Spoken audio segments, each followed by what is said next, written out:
भक्ति सुप्रकाश सद्गुरु चरण सरोज रज जन्म मरण करना बंदा चरण कमल तब कृपा सिंधु गुरुदेव गति दाता कलसु पारवतार मुखेब सत कबीर दयाल प्रभु कृपा किन्ह भरपूर आयो यह संसार महा जीव चिताय अंकुर साधु रूप धरि आइया किन्हो सबदा पुकार चेतो अस्तन पाई के करहु बचन शिकार। आदरणीय दूर दूर से आए धर्म प्रेमी सज्जनों, माता एवं बहनों, नौजवान साथियों, आज बड़े सौभाग्य की बात है।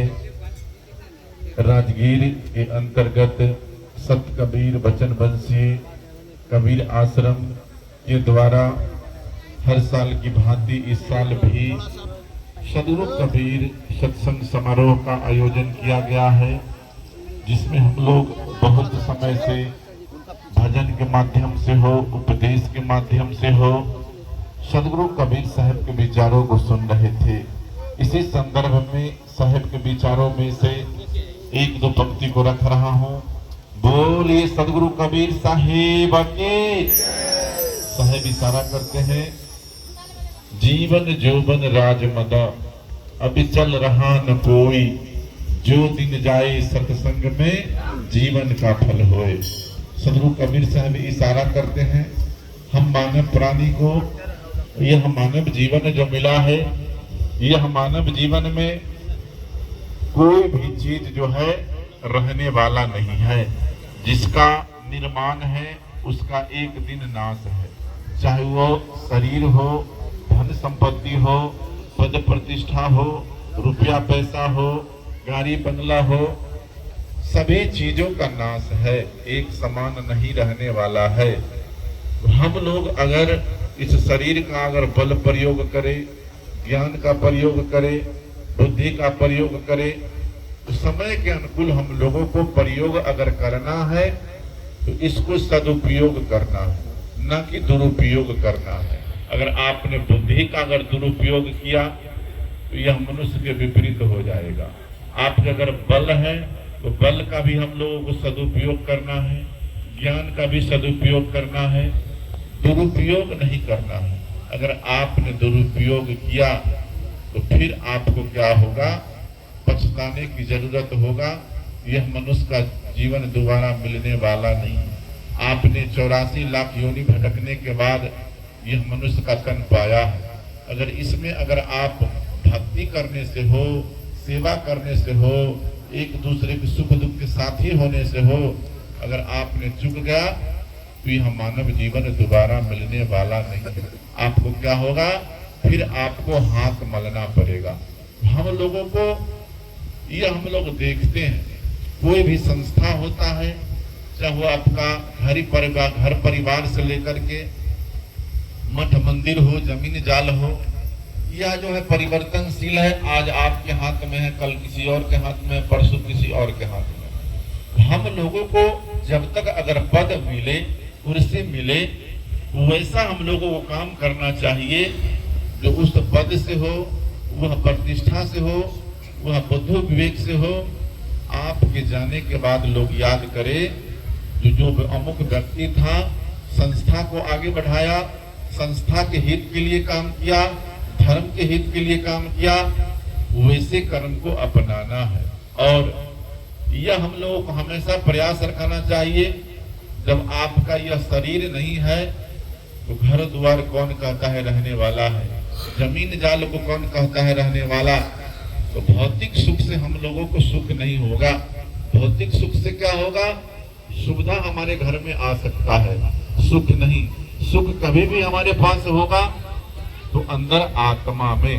तो अंदर आत्मा को सफाई करके हम लोगों को सत्संग की ओर ले जाना है।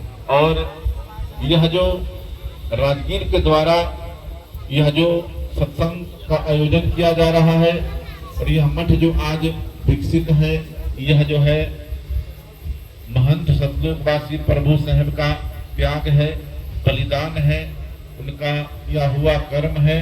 उन्हीं के द्वारा यह जो है बगीचा को सींचा गया है और हम लोग आज जो उपस्थित है उन्हीं के द्वारा और उन्हीं के कृपा से हम लोगों को यह निर्णय करना है, चाहे वह विजय साहब हो, चाहे इस कमेटी के जो भी मेंबर हैं, अगर किसी भी बिंदु पे अगर शंका हो तो शंका का क्या है, समाधान करने की जरूरत है।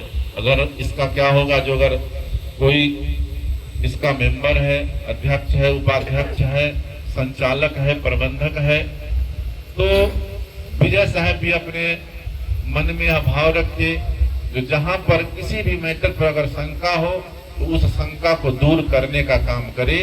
और अगर कोई काम हो मठ के हित के लिए हो और भंडारा हित के लिए हो, कोई भी जन अगर समूह हम कर रहे हैं, सत्संग भंडारा कर रहे हैं, तो अगर हमको इस संपत्ति को अगर परमार्थ में लगाना है तो हम लोग एक एक बिंदु पे अगर सिलेट को अगर हम कहें जो ये आईना है तो सिलेट कभी आईना नहीं हो सकता है, और आईना को कहे जो यह सिलेट है तो सिलेट आईना कभी सिलेट नहीं हो सकता है। तो जहां पे अगर शंका है, शंका को हम लोगों को दूर करना है और यह संस्था को आगे बढ़ाना है। और जो भी मेंबर है, मेंबर के सहयोग लेना है, अगर जरूरत पड़े तो और मेंबर को बढ़ाइए। जब यह संस्था से हमको मतलब ही नहीं है, सेवा का भाव है, तो मेंबर को भी बढ़ाइए। और साल में एक बार इसका जो है आय हो, व्यय हो, इसका भी हम लोगों को एक बार इस पर निगरानी करके देखना है। अगर आय है तो आगे काम करना है, अगर इसमें आय में अगर वृद्धि नहीं है तो वृद्धि कैसे होगा, इस पर मेंबर लोग विचार करेंगे, मेंबर लोग इस पर काम करेंगे और संत समाज भी काम करेंगे। क्योंकि सदगुरु कबीर साहब का यह पाती है, जो अगर हम लोग अपने धर्म को अगर दबाएंगे तो यह भी गलती है।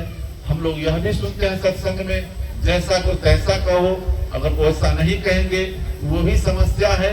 तो हम लोग को हर बिंदु पे काम करने की जरूरत है, क्योंकि काम हम लोग जब तक नहीं करेंगे तब तक हमारा संस्था नहीं बढ़ेगा, हमारा पंथ नहीं बढ़ेगा, साधु सेवा नहीं होगा।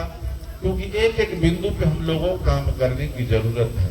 और यह हम लोगों के मन में भाव होना चाहिए, जो यह संस्था हमारी है, यह सार्वजनिक संपत्ति है, न यह संस्था निजी विजय साहब का हो सकता है, न बलिराम साहब का हो सकता है। जो भी मेंबर है उनकी संस्था नहीं, ये सार्वजनिक संपत्ति है, हम सबों की संपत्ति है। इस संपत्ति पे जो भी अगर कमी है उस कमी में सुधार करना है। अगर किसी भी चीज की जरूरत है संस्था में, तो हम लोगों को जितने भी संत हैं इसमें सहयोग करने का काम करेंगे, तभी यह संस्था बढ़ेगा।